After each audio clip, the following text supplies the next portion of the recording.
చెప్పండి సార్. ఇలా స్ట్రైట్గా పైకనండి, స్లోలీ డౌన్. చూడు నాగరాజు, అది మొత్తం మజిల్ అయితే ఆ నల్లగా తెల్లగా ఉంచుడు అది కట్టు. అక్కడ బ్లాక్ అండ్ వైట్ ఉంది, వైట్ చూపించు. ఆ నలుపుదంతా కూడాను క్రాక్ అన్నమాట. ఇప్పుడు మామూలుగా అయితే ఆ క్రాక్ ని ఆపరేషన్ చేసే డాక్టర్లు ఇది ఇక్కడ కట్ చేసి ఓపెన్ చేసి మొత్తము కుడతారు అనమాట, అంటే ఒక థ్రెడ్ తోటి.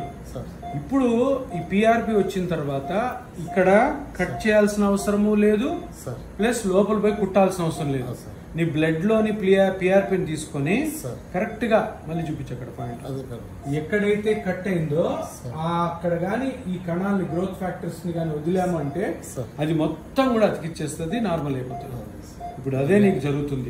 ఇంతకు ముందు అయితే ఇక్కడ కట్ చేసి లోపల కుట్టేవాడు, లేదంటే ఆర్థ్రోస్కోప్ చేసి స్కోప్స్ లోంచి మళ్ళీ సూది దారం వేసి కుడతారు. ఇప్పుడు ఏం కుట్టాల్సిన అవసరం లే, ఒక చిన్న ఇంజెక్షన్ తోటి పేషెంట్ యొక్క అంటే నీ బ్లడ్ లోని పిఆర్పి కణాలను తీసుకొని మళ్ళీ అక్కడ కానీ ఎక్కడైతే కట్ అయిందో అక్కడ చిన్న ఇంజెక్షన్ తో కానీ వదిలితే మొత్తం కూడా ఆ మజిల్ కంప్లీట్ గా నార్మల్ అయ్యి నీ ఎడమ చేయి ఎట్లా ఉందో అంతకంటే బలంగా తయారవుతుంది.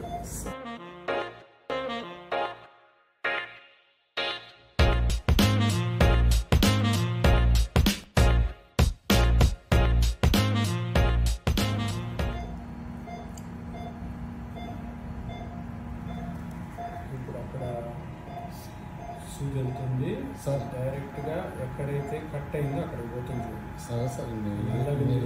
ఏదన్నా సార్ మీరు అది కట్ అయిన ప్లేస్, అది ఆ కట్ అయిన ప్లేస్ దగ్గరికి మన నీడిల్ ఇప్పుడు వెళ్ళింది.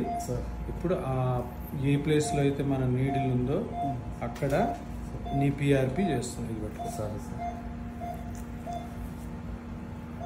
ఇది చూడు, ఇదే పిఆర్పి. ఇక్కడ చూడు సార్, నీ రక్తంలో కణాలు.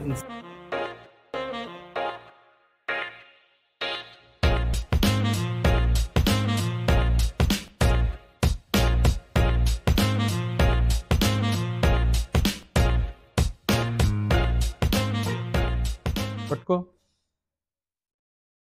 నీకు నాగరాజు షోల్డర్లో చిన్న మజిల్ కట్ అయింది. ఆ మజిల్ని రొటేటరీ కఫ్ అని కానీ సుప్రాస్పైనైటిస్ అని అంటారు. ఆ మజిల్ పని ఏంటంటే నువ్వు చేయి పైకి అనడం, అది కట్ అయింది కాబట్టి నువ్వు చేయి సరిగ్గా ఎత్తలేకపోతున్నావు, అర్థం కదా. కానీ ఇప్పుడు వచ్చింది ఇంజెక్షన్ చేసిన తర్వాత.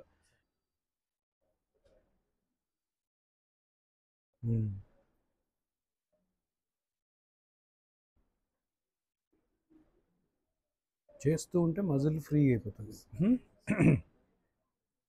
మిగతా ఎక్సర్సైజ్ అన్నీ చేస్తున్నావు కదా, నువ్వు ఫ్రీగా ఉన్న టైంలో కూడా ఎక్సర్సైజ్ టైంలో కాకపోయినా కూడాను ఫ్రీ టైంలో ఈ చెయ్యిని మూమెంట్ చేసుకుంటూ ఉండి ఇట్లా అనుకోవడము, ఇట్లా అనడము, ఇట్లా అనడం, ముందుకు వెనక్కి.